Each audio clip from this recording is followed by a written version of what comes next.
kami ada pertanyaan 6. Jadi langsung saja pada pertanyaan yang pertama, yaitu apakah di SD Negeri 10 7399 ini telah menerapkan kurikulum 2015? Ya, kalau selama saya mengajar di sini, sudah beberapa tahun saya mengajar di sini, memang di sekolah ini sudah menerapkan kurikulum 2013, dan dari mulai kelas 1 sampai kelas 6 itu memang sudah menggunakan kurikulum 2013. Yang kedua, mengenai model, pendekatan, dan metode apakah yang sering Ibu gunakan dalam proses pembelajaran di sekolah? Kalau metodenya itu biasanya saya bervarian. Saya menggunakan yang pertama itu ada dia metode diskusi, di mana saya memberikan siswa itu menjadi beberapa kelompok, kemudian mereka berdiskusi mengenai materi pembelajaran yang saya sampaikan. Nah, setelah diskusi kan dia ketika sudah melakukan metode diskusi, maka itu akan melakukan metode berkelompok juga, karena kan untuk diskusi kan siswa itu dibentuk menjadi beberapa kelompok. Lalu saya juga menggunakan metode tanya jawab, di mana saya memberikan pertanyaan, siswa menjawab. Nah, setelah selesai menggunakan metode tanya jawab, saya juga bertanya kembali kepada siswa apakah materi yang saya sampaikan itu sudah benar-benar mereka mengerti, seperti itu. Baik, berarti berdasarkan penjelasan Ibu, berarti siswanya aktif dalam pembelajaran. Iya, satu lagi nak, kalau misalnya pembelajarannya itu mengenai kalau tematik itu kan memang tidak ada mata pelajarannya, tapi ada muatan yang terpadu di dalamnya. Biasanya kalau dia berhubungan dengan lingkungan atau alam sekitar, saya juga menggunakan metode eksperimen. Seperti kemarin itu kami baru saja melakukan praktek mengenai bagaimana cara membuat hujan buatan sendiri gitu, seperti itu. Nah, jadi ada juga metode eksperimennya. Baik, selanjutnya ada pertanyaan ketiga, apakah Ibu sering menggunakan variasi model pembelajaran untuk mempermudah pemahaman dari peserta didik ini? Ya, kalau untuk model pembelajarannya saya juga melakukannya bervariasi supaya apa? Supaya siswa itu tidak monoton begitu saja dia. Misalnya kalau hari ini kita menggunakan metode model pembelajaran saintifik, nah minggu depan saya menggunakan model pembelajaran yang lain. Ya, bagaimana supaya siswa itu bisa ikut aktif juga dalam pembelajaran, seperti itu. Kemudian ada pertanyaan yang keempat, Ibu, apakah Ibu sering memanfaatkan lingkungan sekolah atau lingkungan sekitar peserta didik untuk melaksanakan pembelajaran? Iya, kalau memanfaatkan lingkungan tadi sudah pasti saya memanfaatkannya seperti yang tadi saya bilang.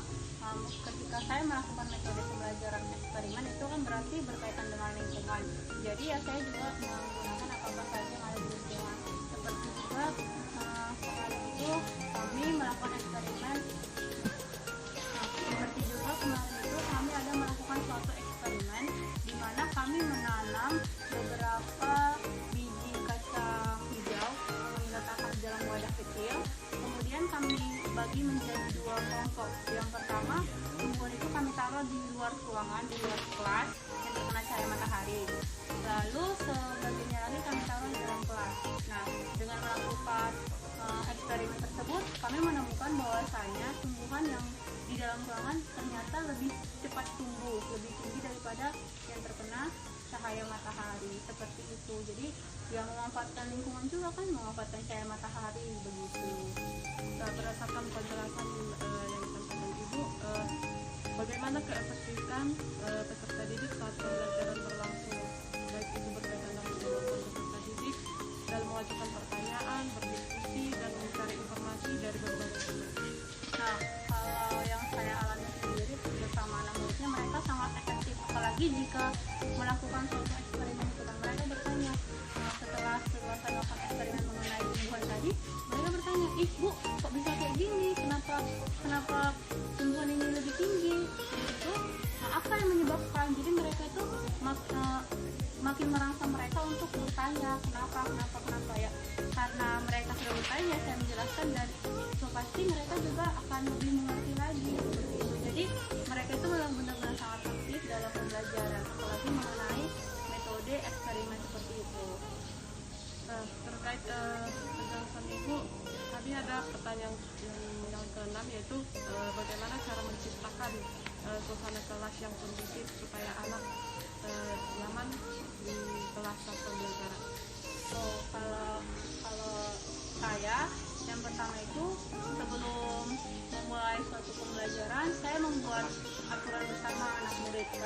Ketika pembelajaran berlangsung, kalian tidak boleh seperti ini, tidak boleh ribut, tidak boleh melakukan hal-hal yang lain seperti itu kan. Setelah saya memberikan aturan yang kami sepakati bersama, saya juga menerapkan model atau metode pembelajaran yang bervariasi agar anak-anak itu tidak merasa bosan dan merangsang mereka untuk lebih aktif lagi dalam pembelajaran.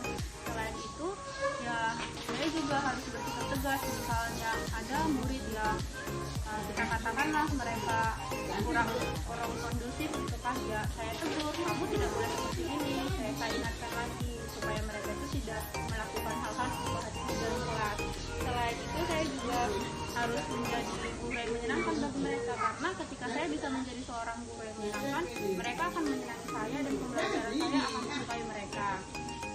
Yang selanjutnya itu posisi duduk itu juga berpengaruh terhadap proses pembelajaran. Saya biasanya membuat posisi duduk secara berkelompok dan saya menentukan satu teman kelompok itu tidak berdasarkan siswa. Maksudnya saya menentukan teman kelompoknya itu berdasarkan setiap kemampuan siswa. Saya tempatkan kalau misalnya yang cukup aktif di sini, yang sangat aktif di sini, tapi saya bagi rata dia supaya pembelajaran itu bisa berlangsung dengan baik seperti itu. Jadi berdasarkan pelajaran yang dilakukan, kami bisa menyimpulkan bahwa pembelajaran di SD Negeri 10 Situbondo sejauh ini cukup efektif. Seterusnya kami mengucapkan terima kasih atas penjelasan Ibu. Semoga penjelasan ini yang Ibu sampaikan dapat berguna bagi tugas kami. Ya, Kami mengucapkan terima kasih. ya sama-sama. Semoga juga tugas kalian mendapatkan nilai yang baik dari dosennya. Terima kasih. Ya. Selamat pagi, Dek. Selamat pagi. Adik ini namanya siapa? Aditya Sekianu. Aditya. Aditya kelas berapa? Kelas 4. Kakak boleh ya wawancara sebentar? Ya, pertanyaan pertama. Menurut Aditya, apakah pembelajaran yang dilakukan guru di dalam kelas itu menyenangkan atau membosankan? Alasannya apa?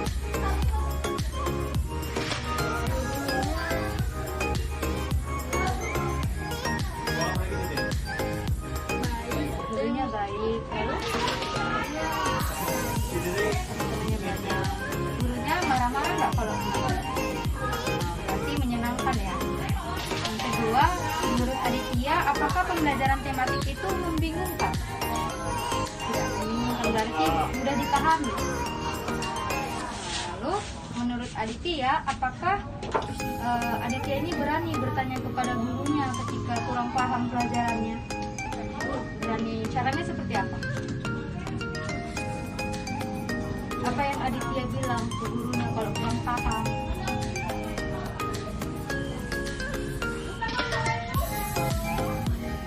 Saya kurang paham.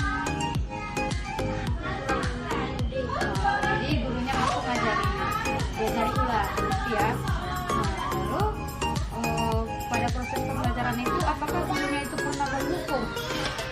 Misalnya berbuat salah, pernah gurunya menghukum? Nah, hukumannya seperti apa? Menurunkan nilai. Aditya pernah diturunkan nilainya? Pernah. Karena apa? Karena ribut. Lalu selanjutnya, media apa yang digunakan guru pada proses pembelajaran di kelas?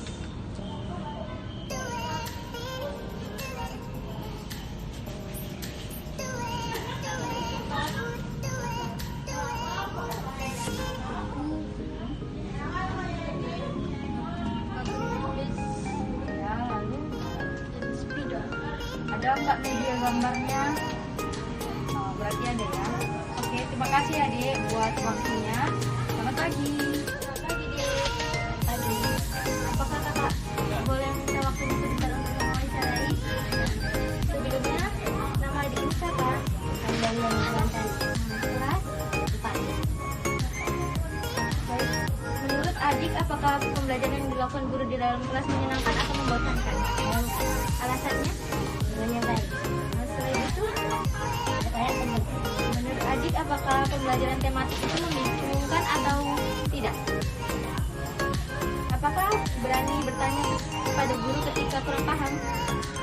Caranya? Caranya kadang-kadang tanya kalau kurang paham. Apakah pada proses pembelajaran guru pernah menghukum? Kesalahan apa yang dibuat kok bisa dihukum?